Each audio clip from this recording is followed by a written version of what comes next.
We are in 2 Kings, and we are in session 3. We'll do session 3 and 4 tonight, 2 sessions back to back. And we'll be dealing with chapters 8 through 10 in this session. Just to give you the perspective again, by way of review, we're dealing with 2 kingdoms. The kingdom divided after Solomon between Rehoboam and Jeroboam. And 1 Kings we covered it up through, well, where it shows on the chart there. And the northern kingdom goes from bad to worse. All bad kings, they get worse and worse until they finally get wiped out as God's judgment on them. That's over a period about over 2 centuries. And then God washes his hands of it. It went into the Assyrian captivity. The southern kingdom went from bad to worse, but did have about 7 or 8 good kings. And covers about an extra century out of all that. But in 606, they go into captivity, but to return because of not because they deserved it, but because of God's commitment to the house of David. And that will echo all through these books as we explore the history of these 2 kingdoms, sometimes fighting, sometimes in alliance. Tonight we are in the region just a little below from where we were last time, but in the early part, obviously, of the book, from Jeroboam through Athaliah, in the house of Judah, the southern kingdom, and Joram and Jehu in the northern kingdom. We're going to go to Athaliah. How many of you knew that the house of Judah had a queen for a while? For 6 years, can you imagine? That comes as a shock to many Bible students to realize there was actually a queen on the throne of David for a short while, a usurper. We'll talk about that as we get into it. But be on your alert. There's 2 kings, and they're almost they overlap a little bit. Jeroboam, some Bibles will, Jehoram and Jerome are both the same transliteration of the Hebrew. And some Bibles will transliterate them differently to keep you from getting confused. And we have not tried to do that too much, at least probably a little inconsistently, primarily so you'd be alert to whether you're talking about the northern or southern kingdom, and you get that from the context. But they're 2 different people, no relation, obviously. And also, there is Ahaziah. And we encountered him at the end of 1 Kings in the northern kingdom. We're going to discover that Jehoram has a son by the name of Ahaziah that'll be prominent in tonight's session. There's also Ahab and Jezebel. Not only had sons, they had a daughter. And this daughter is Athaliah, and we're going to talk about her. She ends up marrying, and by doing so, intrudes herself as a usurper in the lines of Judah. We'll talk about that. And so we're in 2 Kings chapter 8, and let's just jump in. Then spake Elisha. By the way, this first episode that opens chapter 8 really deals with God's marvelous care for those who trust him, even in times where apostasy is popular. We're dealing with very, very spiritually dark times, especially in the northern kingdom. And God does one thing after another to try to get their attention, to no avail. But still, it's instructive. And as we watch God's extremes here, let's be sensitive to how it might apply to us for lots of reasons. Anyway, then spake Elisha unto the woman whose son he had restored to life. Remember from last time. Saying, Arise and go thou and thine household, and sojourn wherever thou canst sojourn. For the Lord hath called for a famine, and it shall also come upon the land 7 years. God is sending a famine to the northern kingdom to get their attention because of their apostasy. But through Elisha, this woman is tipped off to anticipate that. And so he directs her to leave the country temporarily for a 7-year period. And this is really intended to be punishment for apostasy, and you'll find in the Torah, Deuteronomy 11 and 28, a number of places that kind of thing highlighted. Verse 2, And the woman arose and did after the saying of the man of God. And she went with her household and sojourned in the land of the Philistines 7 years. So, very interesting how often this happens. You may recall the study of Ruth, where Naomi does the same thing. Bitter famine in Bethlehem, she goes to Moab, in that case, to sojourn for 10 years, actually. But in any case, here she is, this woman that Elisha has been taken care of, and she's trusting the word of the man of God. So she left her home and for 7 years. Okay, verse 3. And it came to pass at the 7 years' end that the woman returned out of the land of the Philistines, she went forth to cry unto the king for her house and for her land. And so she's trying to get her property back. She's abandoned this property for 7 years. And someone obviously has taken it over in her absence. And she's not asking, by the way, for it to be returned to her free. She's willing to buy it back, since apparently it was a paternal inheritance to her. And that was guaranteed to every Israelite family by the law of Moses. Now, we need to be careful here. I won't make a big thing of it here because it's not essential to the study. But be sensitive to the fact that when they talk about buying and selling land, they're not talking about the way we do it in fee simple. We're used to selling the title, and we can pass that on to our heirs, etc., or whoever wants to buy it. Not in Israel. What they really bought and sold was the use of the land, because at certain periods it would return to its original owners, was the concept under the Jubilee and sabbatical years and so forth. So recognize that we're talking about usage. In any case here, though, the intent was that the land would stay with the families that it was originally ascribed to, and they might sell the use of it to pay some debts, but there were procedures by which it would return to them. So she went to the king. She went forth to the king to try to get her land back. In verse 4 it says, the king talked with Gehazi, the servant of the man of God, saying, tell me, I pray thee, all the great things that Elisha hath done. Now, the fact that Gehazi is here tells you that this episode that is here chronicled isn't necessarily in chronological order. Because we remember when Naaman the Syrian was there, that Gehazi, from his greed, ended up getting Naaman's leprosy. So Gehazi's out of the picture chronologically from that day on, to the best of my understanding. I think this is a flashback. It's an episode that occurred earlier, and inserted here by the writer to highlight an issue that will be relevant to the story going on. But anyway, we see Jehoram talking to Gehazi, Elisha's servant. I think he's motivated more by curiosity than compassion to begin with. He told me more all the great things that Elisha has done. It came to pass, as he was telling the king how he had restored a dead body to life. You remember that with Elisha? That behold, the woman whose son he had restored to life cried to the king for her house and for her land. Very startling that she actually must be available to interrupt. That's the impression you get here. And Gehazi said, my lord, O king, this is the woman, and this is her son, whom Elisha restored to life. So you get the impression somehow that while Gehazi is having this conversation with the king, that she somehow is able to bust in and speak for herself, and Elisha makes the identity here, and on it goes. And so now her appearance apparently impresses Jehoram so much that he asks her to fill in the details of Gehazi's story. So he'll even order not only that the land goes back to her, but the proceeds from the sale of the land will also be given to her. When the king asked the woman, he told him, and the king appointed unto her a certain officer, saying, restore all that was hers and all the fruits of the field since the day that she left the land, even until now. So the king has gone all the way from just curiosity to the point where he really establishes her. Part of this, the speculation of most commentators, the writer put this in here to demonstrate how God provides for the faithful. The Shunammite woman was a believer. He removed her from the famine during those 7 years, and then also brings her here and blesses her upon her return. It's remarkable also, to read, so you don't miss this either, is that she is faithful to the worship of the Lord. The king is not. He's an idolater. He's the northern kingdom. So it's very remarkable that he, on the one hand, blesses her, even though her belief system and her commitment and her loyalty is not to the God that he really worships. Rather interesting. And so, anyway, moving on, verse 7. And Elisha came to Damascus.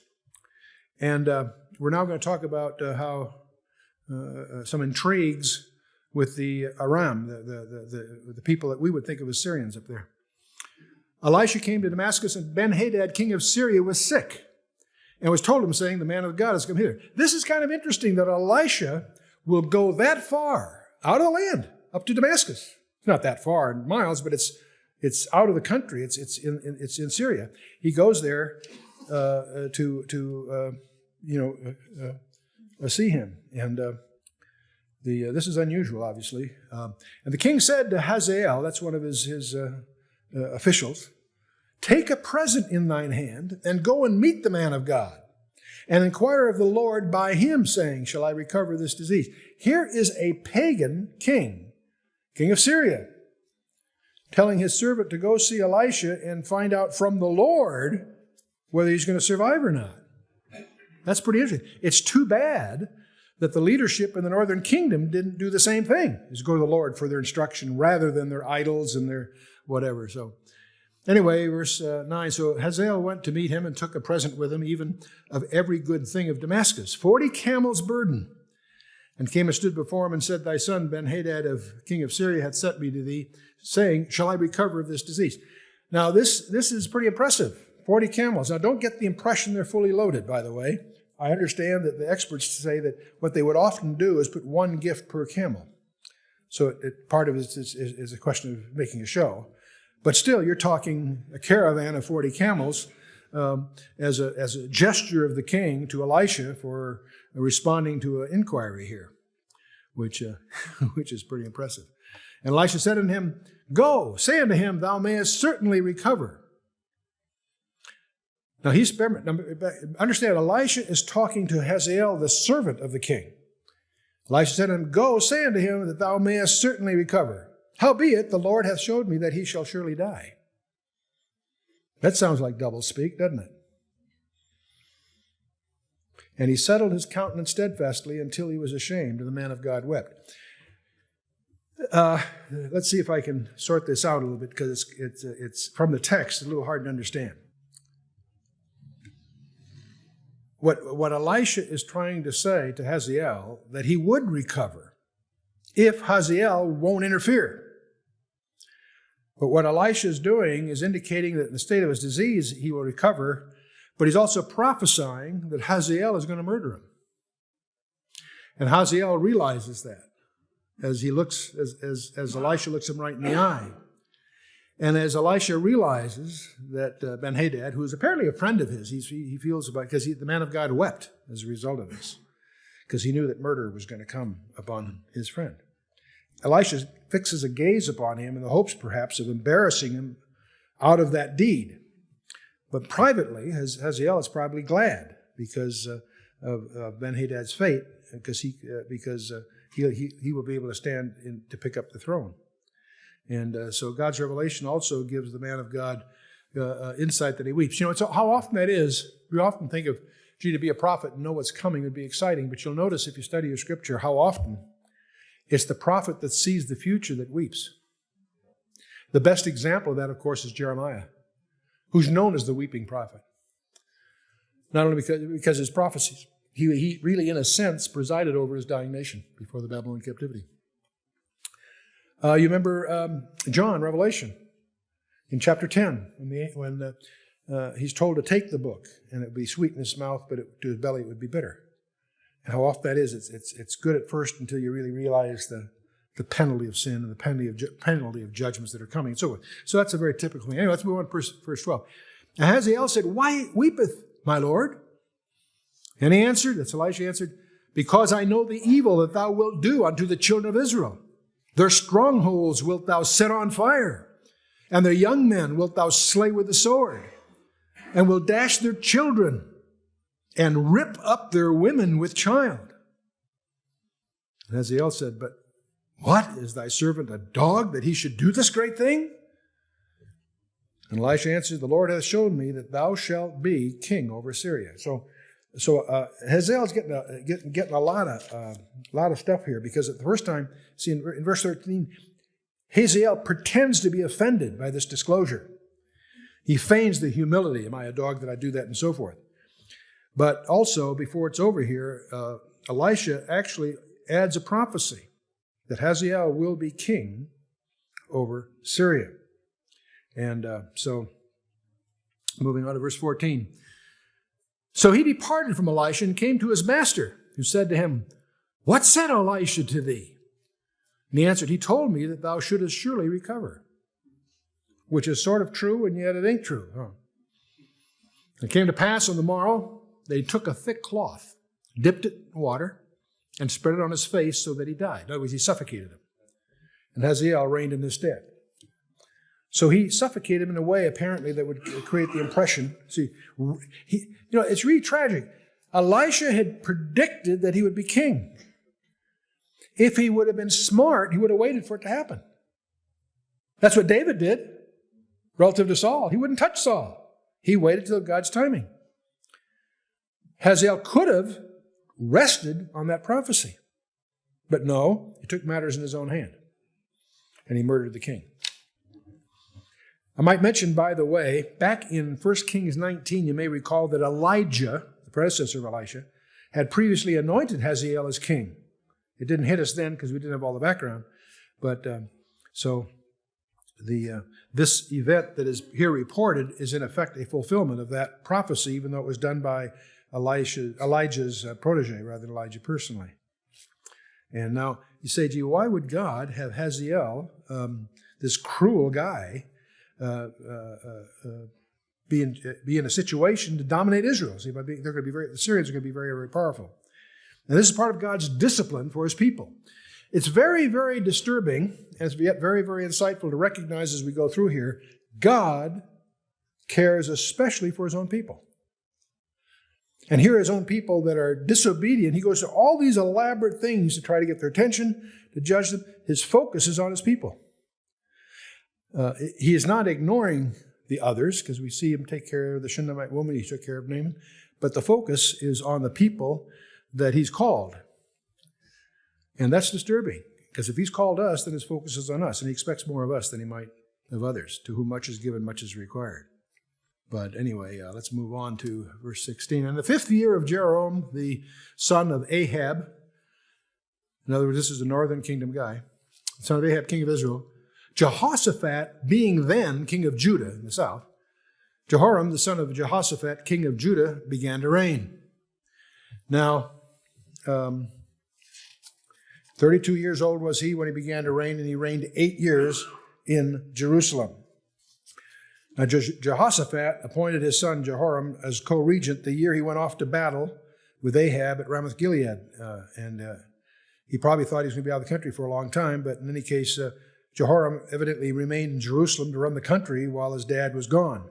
In the 18th year of Jehoshaphat's sole reign in Judah was when Ahab's son Jehoram, that's in the northern kingdom, began to rule in Israel. It was the 2nd year of Jehoram's co-regency with Jehoshaphat, so there's some overlap. But anyway, and by the way, I'll tell you right up front, if you start trying to spend a lot of attention on the chronology and reconcile this, it's a very ambitious task because they keep records differently, north and south, and they don't do it consistently.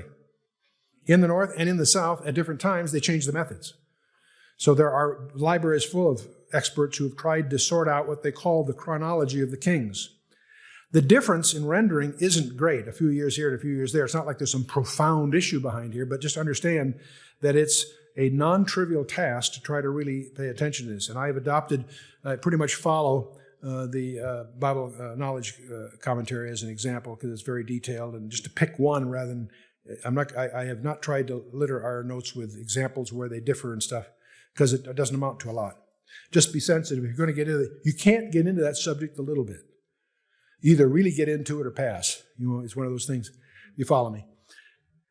But in any case, let's go on to verse 18.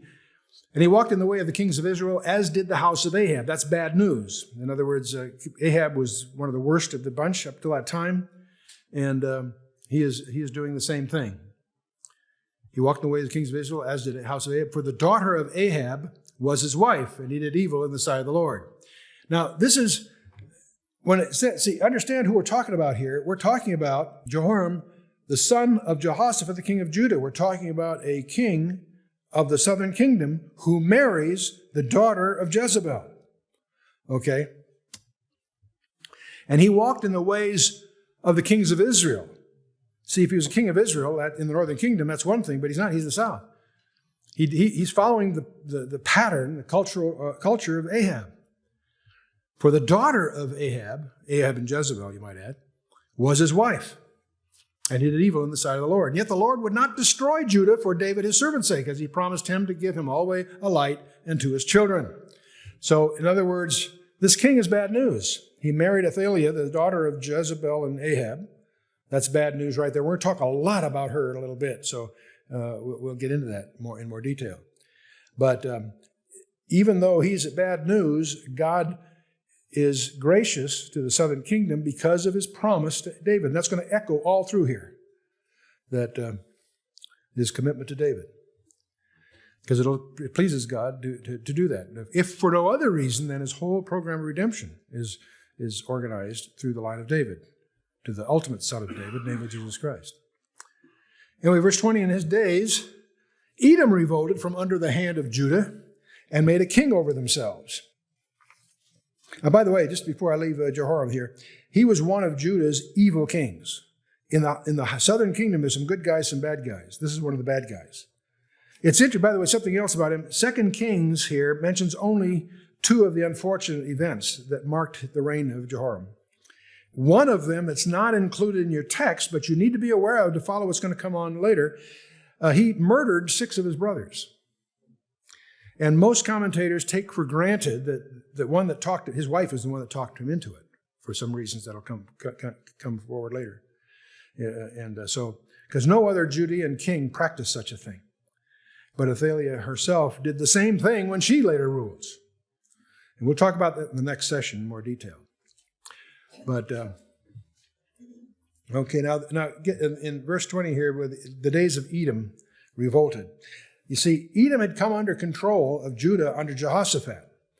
And he defeated a coalition of kingdoms that included Edom. This is in 2 Chronicles 20, if you want to look it up.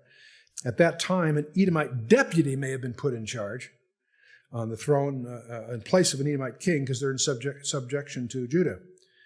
And Edom helped Israel and Judah in their campaign against King Mesha, you may recall, in chapter 3 of 2 Kings, before, in the previous session. But now in Jehoram's day, Edom finally rebels and set up their king. That's they not only revolted, but they made a king for themselves. So they threw off the provisional government, if you will. So Jehoram went over Zaire, and that might be, by the way, a translation of Seir, which is another idiom for Edom, Mount Seir. Anyway, and all the chariots with him. And he rose by night and smote the Edomites which compassed him about, and the captains of the chariots, and the people fled unto their tents. And yet Edom revolted from under the hand of Judah unto this day. Then Libnah revolted at the same time. Now Libnah was located southwest of Jerusalem, near the border of Philistia. The rebellion seems to have been precipitated by Philistine influence. We get that from 2 Chronicles, not 2 Kings. There's a lot of parallel passages here, and we're not going to try to reconcile them all. We'll just pick what we need to follow the thread. So the Philistines invaded Judah in Jehoram's day, and of course Judah suffered a lot of losses at their hands. And the Arabians also rebelled. Both Philistia and Arabia feared and paid tribute to Jehoram's father. But Judah's weaker under Jehoram, partly because of his wickedness. So his father had set these things up, but with the young guy taking over, they're taking the opportunity to throw him off because he doesn't have the strength. So he's not. First of all, he's not faithful. That's one of the reasons the nation is weak, is because he's in apostasy. There's a lesson there. Anyway, the rest of the acts of Jehoram and all that he did, are they not written in the book of Chronicles of the Kings of Judah? And Jehoram slept with his fathers and was buried with his fathers in the city of David. And Ahaziah, his son, reigned in his stead. And this guy is going to be bad news. In the 12th year of Jehoram, son of Ahab, king of Israel, did Ahaziah, the son of Jehoram, king of Judah, begin to reign. So there's a Jehoram, son of Ahab, in the northern kingdom, and there's Jehoram, the son of Ahaziah, the son of Joram, in the south. Now, some Bibles will spell them differently to keep you getting confused. I elected not to do that because I think it's important to be tuned to it so you discern it by context. You with me? Here's a case where they don't have the same name, they're contemporaneous, which makes it a little more complicated. But the text will usually tell you, whether from the context or explicitly, which one they're talking about. 22 years old was Ahaziah when he began to reign. And he reigned 1 year in Jerusalem. And here's the sentence. And his mother's name was Athaliah. I think that's the way you pronounce it. Athaliah, anyway. The daughter of Omri, the king of Israel. Let's be a little more clear. Omri was the father of Ahab, and Ahab married Jezebel. So the way to remember Athaliah is she is the daughter of Ahab and Jezebel. And I emphasize that not only because she literally was, but she also was in spirit. She is a mean. There's a term for that, but I shouldn't use it in polite company. I'll let you draw your own conclusions from the text. Anyway, getting back to Ahaziah, he walked in the way of the house of Ahab. Now that's an indictment. He's in the south. He's part of Judah, not Israel, yet he's following the pattern of the idol-worshiping, idolaters, apostate, Baal worshippers in the north. And did evil in the sight of the Lord as did the house of Ahab, for he was the son-in-law of the house of Ahab. You got the picture, gang? You'll need to understand that as we go here. And he went with Jehoram, the son of Ahab, to war against Hazael, the king of Assyria, in Ramoth Gilead. And the Syrians wounded Jehoram. Now, it may surprise you that they're an alliance. And by the way, another caution here, don't confuse Ahaziah of Israel and Ahaziah of Judah. They're two different kings, okay? Each ruled 1 year, and the reigns did not coincide. Ahaziah of Judah reigned in the last year of Jehoram, the king of Israel. His reign commenced while he was 22 years old, when his father Jehoram died of a sickness, by the way, intestinal problems. Now, Israel and Judah here are allies, which may be surprising. It's not; they're still allied here, and this is why he joined his uncle Jehoram in battle against Hazael, the king of Aram, at Ramoth Gilead. And by the way, this is not the battle at Ramoth Gilead, which Ahab was fatally wounded. That took place 12 years earlier. Okay. There's obviously a lot of continual contests between Syria and the northern kingdom, and just as there are contests between Edom and the southern kingdom and so forth all the way through, so don't get them confused. It takes some study to sort them through. But the main point here that's making is Jehoram was wounded in this battle and returned to Jezreel. That's the plain of Jezreel, where at the foot of Mount Megiddo, the seat of Armageddon, if you will. This is probably where Jehoram had his winter palace, by the way. He went there to recover from his injuries when he was wounded in battle. And Ahaziah went down from Jerusalem then to visit there. And by the way, something that we'll find out in the next chapter, but it may be useful to know here, is that while he was there, Jehu attacked and killed Jehoram, and Ahaziah fled to Megiddo. And we'll talk more about that in chapter 9. So let's go to chapter 9. And we're going to see the rise of Jehu. Jehu is a strange contradiction. This guy, this coming few chapters should be rated R at least. And yet, he's a rough guy, bloodthirsty, decisive guy on the one hand, but he ends up being a weak ruler. So a strange contradiction. I'll let you sort that out as you get to know him a little bit. But anyway, chapter 9, verse 1. I might warn you that, Elijah and Elisha were God's instruments to warn Ahab and all his relatives of consequences of apostasy. Jehu will turn out to be God's instrument of judgment when those kings in the north fail to repent. So Jehu, as bloody as is God's instrument in this, so recognize that. Now, you may recall from back in 1 Kings 19 that Elijah had been commissioned by God to anoint Jehu king over Israel. Now, this assignment actually fell to his successor, Elisha, who delegated to one of his young prophets under his tutelage. And so let's get into this. Verse 1. Elisha the prophet called one of the children of the prophets and said unto him, Gird up thy loins and take this box of oil in thine hand and go to Ramoth Gilead. Now, you gird up your loins. In other words, you take your flowing things and tuck it so you can run. It's the idea of traveling fast. He's going to tell him to run an errand, and when you run the errand, you get out of there. I want you to be sensitive to that. He gives him some interesting instruction. And also gives him this flask of oil to use to anoint him while Jehu was still in Ramoth Gilead on the east. He's on the east side of the Jordan, in other words, after the battles that were there and so on. Okay, verse 2. And when thou comest thither, look out there, not look up, in other words, look for Jehu the son of Jehoshaphat, the son of Nimshi, and go in and make him rise up from among his brethren, carry him to an inner chamber. Now, Jehu is the commander of the army. That's Jehoram's army, the king of the northern king. And his anointing was supposed to be done privately. By the way, don't get confused. Jehu is the son of Jehoshaphat. That's a different Jehoshaphat that used to be king of Judah. It's Jehoshaphat, the son of Nimshi. It's a different guy. It happens to be two Jehoshaphat's. Just recognize we got north and south. The names are often common. But the Jehoshaphat, this a relatively good king in the south, has got nothing to do with Jehu, who's the son of a Jehoshaphat, a different Jehoshaphat. You with me? Are you together?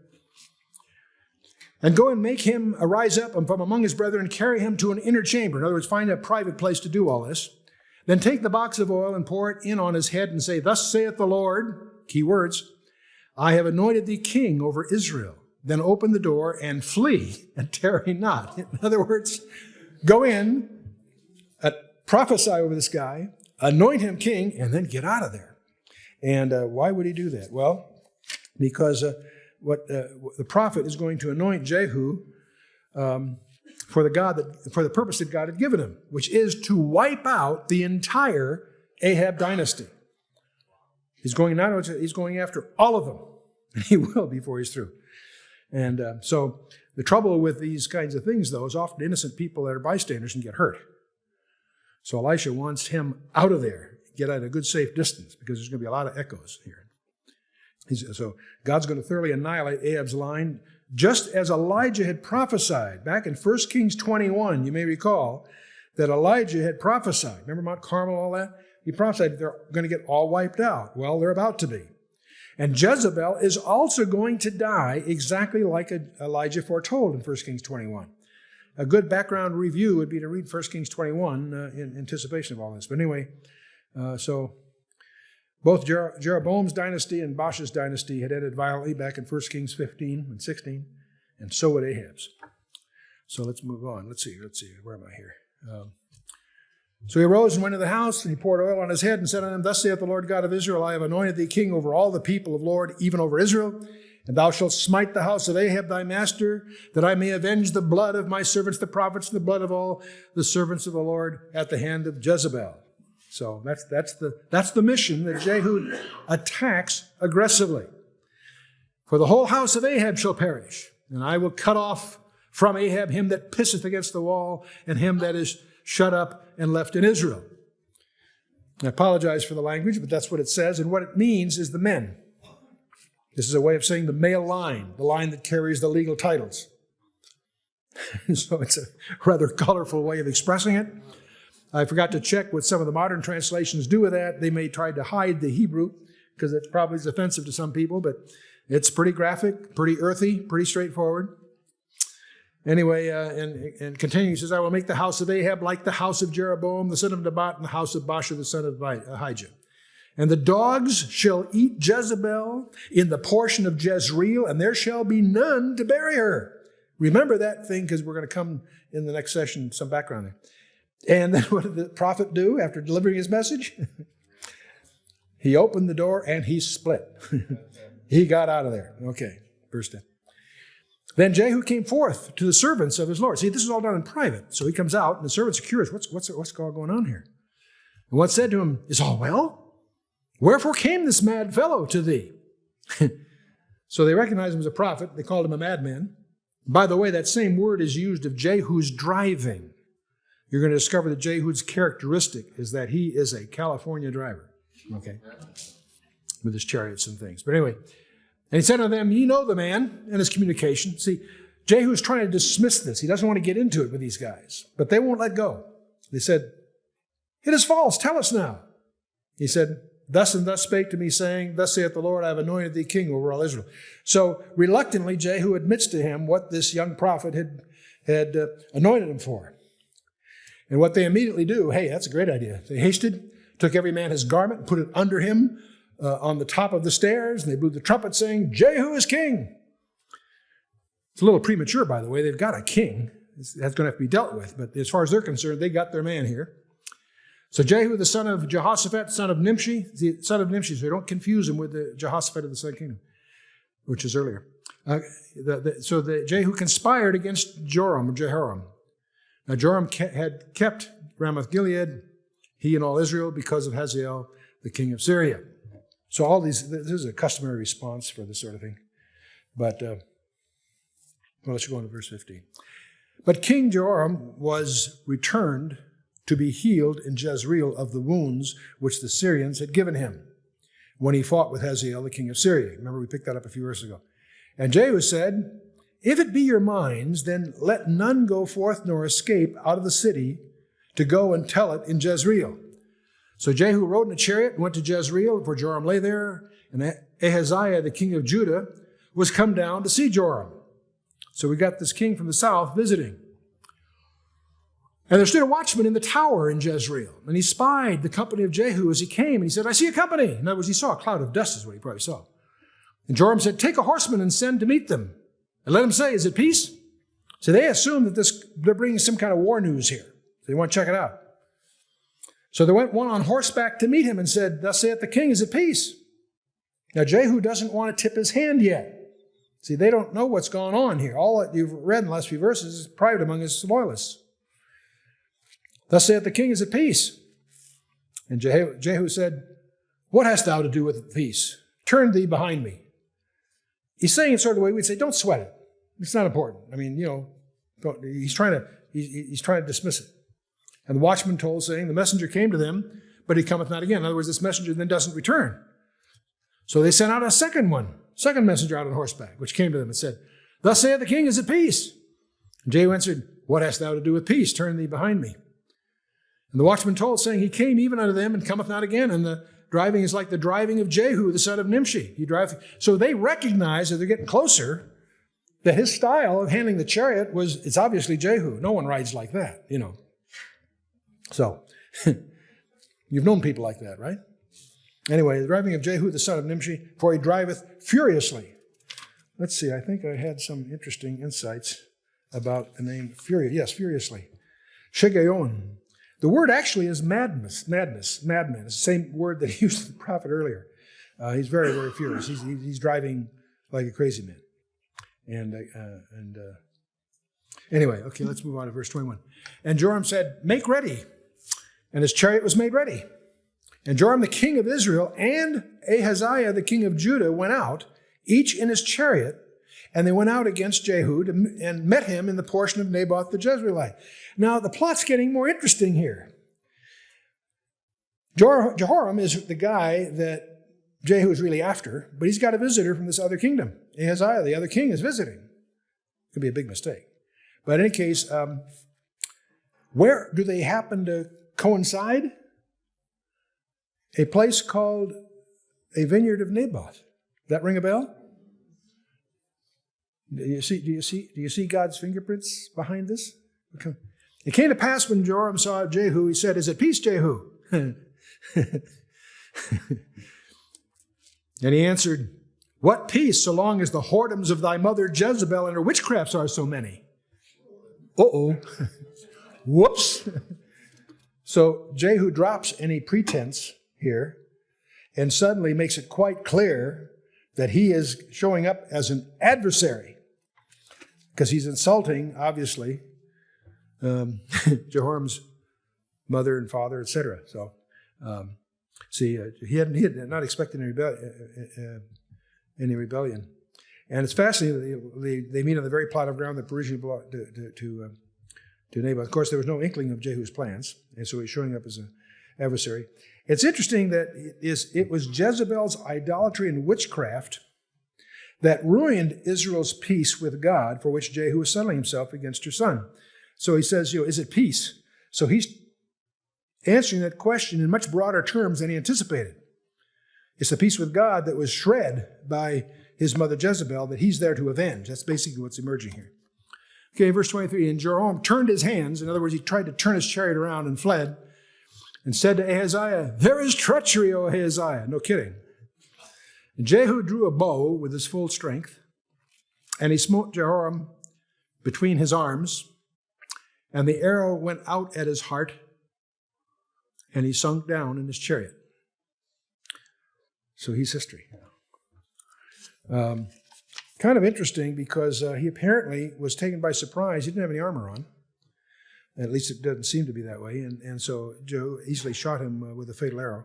And Jehu is a tough guy. Let's move on to verse 25. And then said Jehu to Bidkar, his captain, take up and cast him in the portion of the field of Naboth the Jezreelite. For remember how that when I and thou rode together after Ahab his father, the Lord laid this burden upon him. Surely I have seen yesterday the blood of Naboth and the blood of his sons. Ah, by the way, here's an insight that we did not get back in 1 Kings. See, Jezebel not only had Naboth slandered and then killed, executed like an inquisition, she killed all his sons. Doesn't say it there, but it's revealed here. saith the Lord, and I will requite thee in this plat, saith the Lord. Now therefore take and cast him into the plat of ground according to the word of the Lord. And when Ahaziah, the king of Judah, saw this, now he's a visitor. Hey guys, I'm from Judah. When he saw this, he fled by the way of the garden house, and Jehu followed after him and said, smite him also in the chariot. And they did so at the going up of Gur, which is by Ibleam, and he fled to Megiddo and died there. And the servants carried him in a chariot to Jerusalem and buried him in a sepulchre with his father David. So Ahaziah, the king of Judah, is a casualty in this whole situation. Now, by the way, if you compare 2 Kings 9 and 2 Chronicles 22, they all sound contradictory, but they can be reconciled. They can be harmonized. See, evidently Ahaziah fled from Jezreel south by the way of Beth-Hagan. Jehu and his men pursued him and wounded him near Ibleam. Then apparently Ahaziah reached Samaria, where he hid for some time, according to 2 Chronicles 22, verse 9. And Jehu's men sought him, found him, brought him to Jehu, probably in Jezreel. Jehu may have wounded them there again.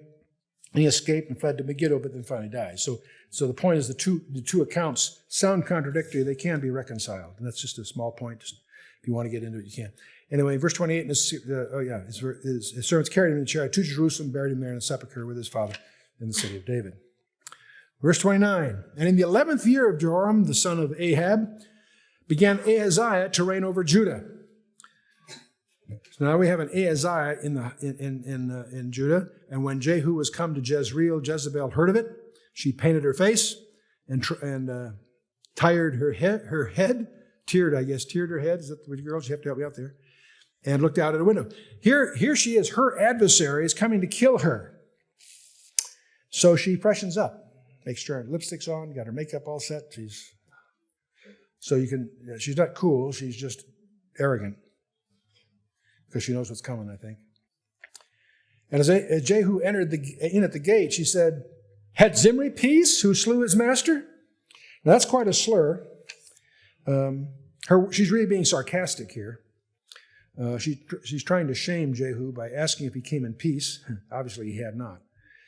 Zimri, of course, if you may recall, back in 1 Kings 16, had rebelled against his master, and he himself died only 7 days later by the influence of Omri, the founder of Ahab's dynasty. So she's sort of implying that Jehu's rebellion will also destroy him, just as Zimri's had. But anyway, for what it's worth.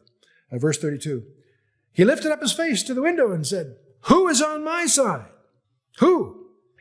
And there looked out to him 2 or 3 eunuchs. And he said, throw her down. So they threw her down, and some of her blood was sprinkled on the wall and on the horses, and he trode her underfoot. Now, I want you to put yourself in Jehu. He's taken his horse, he's trampled her, so she's a mess. And when he was come in, he did eat and drink and said, let's go now and see this cursed woman and bury her, for she's a king's daughter. So after he trampled her with his horses, he went in for a quick meal. Got his appetite up, And said, go see this cursed woman and bury her, for she's a king's daughter. Now, as he says that, he's obviously forgetting the prophecies that Elijah had said about Jezebel's fate. There's not going to be anything to bury. Because they go out to bury her, and they found no more of her than a skull and the feet and the palms of her hands. Why? Because the dogs had gotten to her. And by the time the grave diggers were there, the dogs had torn her corpse apart, carried off everything but the skull, feet, and hands. And then it all comes back, because in the next few verses, he said, wherefore they came again and told him. He said, this is the word of the Lord, which he spake by a servant Elijah the Tishbite, saying, in the portion of Jezreel shall dogs eat the flesh of Jezebel, and the carcass of Jezebel shall be as the dung upon the face of the field in the portion of Jezreel, so that they shall not say, this is Jezebel. Okay, getting warmed up here? Let's get another chapter here. Let's knock it off. Ahab had 70 sons in Samaria, and I don't understand those as being direct sons. They're heirs, they're descendants. The term really means descendants. So these could be sons and grandsons and whatever, they're descendants, okay? And Jehu, of course, is planning to execute every relative that could possibly succeed Ahab. And so he's going to write letters to all the leaders. He says, and Jehu wrote letters and sent to Samaria unto the rulers of Jezreel, to the elders, and to them that brought up Ahab's children, saying, now as soon as this letter cometh to you, seeing your master's sons are with you, and they are with you with chariots, horses, and a fenced city, and also armor. Look even out the best and meanest of your master's sons, and set him on his father's throne, and fight for your master's house. So Jehu, in a sense, is throwing down the gauntlet here, okay? And so they have a choice, you see. Okay, what they can do is they can try to pick a champion. This is very popular. Maybe the David and Goliath kind of thing. You pick your champion, I'll pick mine. You got your king, I'll take my king.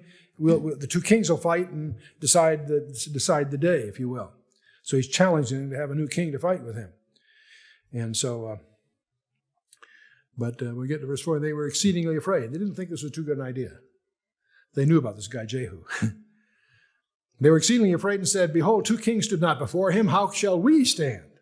So he's already killed 2 kings. So what are we going to do? They're nervous, which is probably what Jehu was hoping on. And he that was over the house, and he that was over the city, and the elders also, and the bringers up of the children, sent to Jehu, saying, we are thy servants, and will do all that thou shalt bid us. We will not make any king. Do thou that which is good in thine eyes. Okay, so Jehu writes another letter.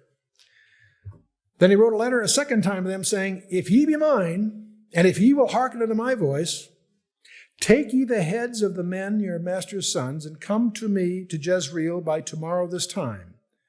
And now the king's sons, being 70 persons, were with great men of the city, which brought them up. And it came to pass, when the letter came to them, that they took the king's sons and slew 70 persons, and put their heads in baskets, and sent him them to Jezreel. And there came a messenger and told him, saying, they have brought the heads of the king's sons. He said, lay them in 2 heaps at the entering in of the gate until the morning. Now, there's overnight, they're going to let these 2 piles of heads sit by the city gate, so everybody will get the message. It came to pass in the morning that he went out and he stood and said to all the people, ye be righteous, behold, I conspired against my master and slew him. See, the first thing he does, he takes personal responsibility for having killed their king. But now he does some dissembling here. He says, but who slew all these guys? He's pretending, see, he had nothing to do with the 70 descendants that have been killed. He goes on, he says, know now that there shall fall unto the earth nothing of the word of the Lord, which the Lord spake concerning the house of Ahab, for the Lord hath done that which he spake by his servant Elijah. So Jehu slew all that remained of the house of Ahab in Israel, and all his great men, and his kinfolks, and his priests, until he left him none remaining.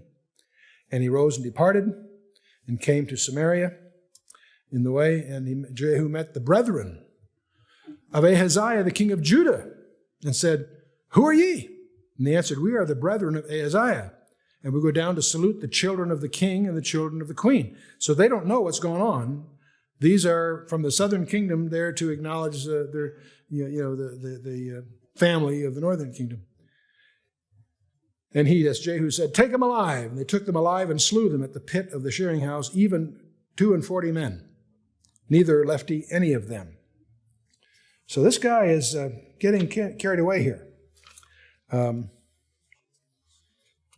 So back in verse 6, he gave orders. They effectively executed Ahab's 70 heirs. He's taking care of the southern kingdom too. So he's getting quite a reputation here. You see, Jehu wiped out Ahab's heirs in Samaria and Jezreel, and God approved that. But he also executed all of Ahab's chief men, close friends, and priests, and God did not approve that. He got carried away and killed too many innocent people. And these innocent people could have helped him become a more effective king than he proved to be. He's going to miss the leadership and the structure that he unnecessarily wiped out. So now we obviously wiped out 42 people of the southern kingdom, who obviously had not heard of the goings on up north and were victimized by that. But he regarded them, you see, as part of the house of Ahab, so he executed them near a well, leaving no survivor. And not all 42 of these were necessarily blood relatives of Ahab, but they may have been related by marriage. But that difference would not have bothered Jehu at all. Okay, verse 15. And when he was departed thence, he lighted on Jehonadab, the son of Rechab, coming to meet him. And he saluted him and said to him, "Is thine heart right, as my heart is with thy heart?" And Jehonadab answered and said, "It is. If it be, give me thine hand." And he gave him his hand, took him up to him into the chariot. So that's a gesture of honor. And by the way, this guy is a follower of the Lord, so he's a good guy. And he said, "Come with me and see my zeal for the Lord." So they made him ride in his chariot. So this idea of shaking hands, bringing the chariot, means that they're in agreement and mutual commitment and so forth. So when he came to Samaria, that's the capital of the northern kingdom, he slew all that remained unto Ahab in Samaria until he had destroyed him, according to the saying of the Lord, which he spake to Elijah. And Jehu gathered all the people together and said to them, "Ahab served Baal a little, but Jehu's going to serve him much." They don't understand where his loyalties are. His loyalties are to the God of Israel. They don't realize he's not a Baal worshiper. Jehu gathered all the people together and said to him, "Ahab served Baal a little, but Jehu will serve him much." Serve him like maybe for dinner. Anyway. "Now therefore call unto me all the prophets of Baal, all his servants, all his priests, and let none be wanting. For I have a great sacrifice to do to Baal." Yeah.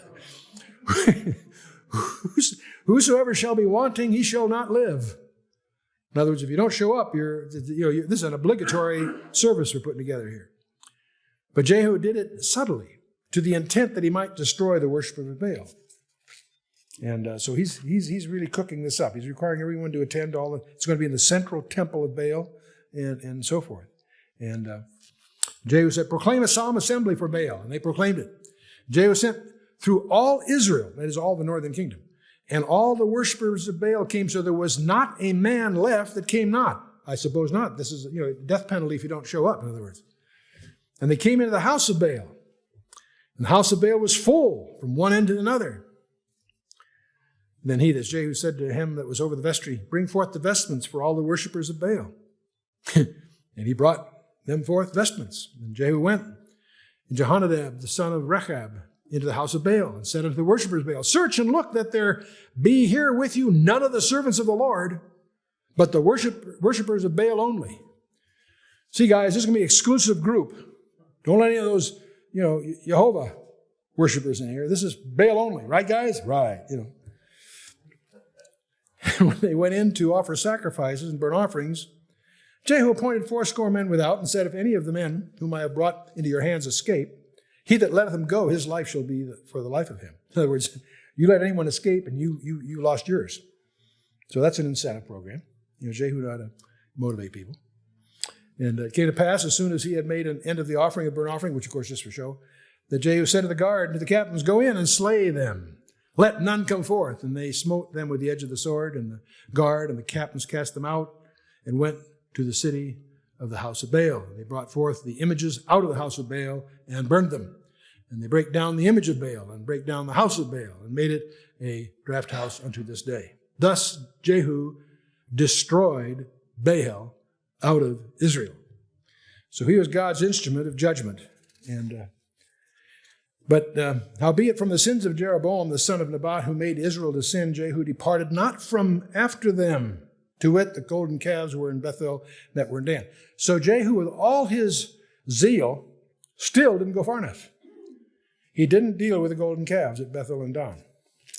And so that was a big mistake. Big mistake. And he's going to turn out to be So this massacre by Jehu really finishes what Elijah had begun at Mount Carmel, if you may recall. But Jehu still didn't completely obey the Lord, and the text seems to emphasize that. The Lord said unto Jehu, listen to this, "Because thou hast done well in executing that which is right in mine eyes, and hast done unto the house of Ahab according to all that was in mine heart, thy children of the 4th generation shall sit on the throne of Israel." That's good news. In other words, Jehu is going to start a dynasty that will go 4 generations. That's not bad.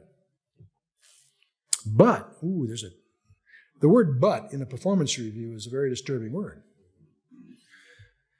"But Jehu took no heed to walk in the law of the God of Israel with all his heart." God wants people, wants us, you and I. He wants all of our heart.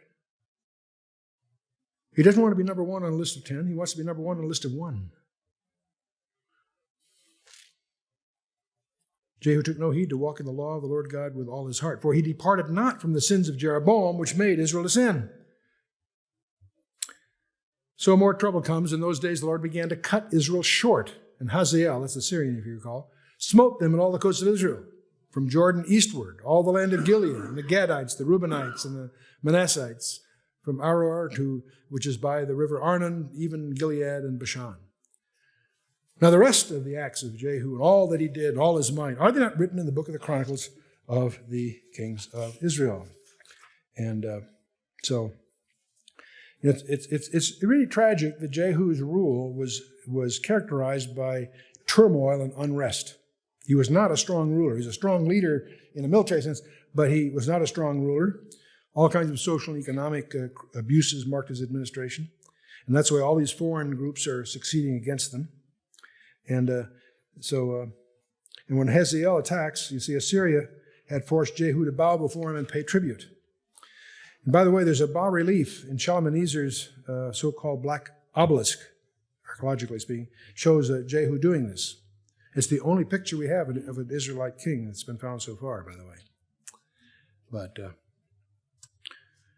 Jehu slept with his fathers, and they buried him in Samaria. And Jehoahaz, the son, reigned in his stead. And the time that Jehu reigned over Israel in Samaria was 28 years. And one of the things that weakened his rule was that he didn't have the advantage of these seasoned officials, which he slew unnecessarily. Back there in verse 11, chapter 10. And his ruthlessness also made all kinds of people, even his allies, suspicious of him. And the alliance that they had between Judah and Israel was also torn, of course, because when Jehu killed Judah's king, Ahaziah. And Israel's treaty with Phoenicia is also ended when he killed Jeroboam, Jezebel, and the prophets of Baal.